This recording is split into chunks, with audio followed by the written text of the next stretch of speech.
Ahmedabad ISKCON bridge અકસ્માત કેસના આરોપી તથ્ય પટેલની સામે વધુ 2 અકસ્માત કેસમાં ચાર્જશીટ દાખલ થઈ છે।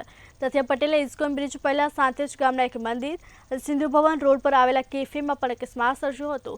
સરકાર તરફથી આ બંને કેસમાં ગ્રામ્ય કોર્ટમાં ચાર્જશીટ દાખલ કરવામાં આવી છે। હાઈકોર્ટમાં તથ્ય પટેલની ડિસ્ચાર્જ અરજી પેન્ડિંગ હોવાથી આરોપી સામે ચાર્જ ફ્રેમ ન કરવા બચાવ પક્ષે દલીલ કરી હતી। હવે કેસની વધુ સુનાવણી 19 ડિસેમ્બરના રોજ થશે।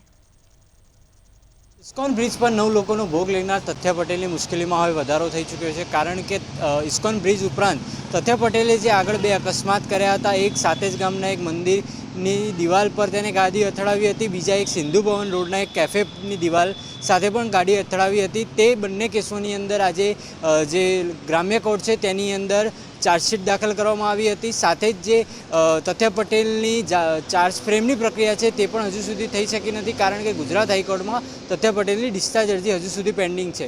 ત્યારે હવે આ વધુ 2 કેસોની અંદર ચાર્જશીટ ફાઇલ થતાં તથ્ય પટેલની મુશ્કેલીમાં વધારો થયો છે। મિત રાઠોડ, મંતવ્ય ન્યૂઝ, અમદાવાદ।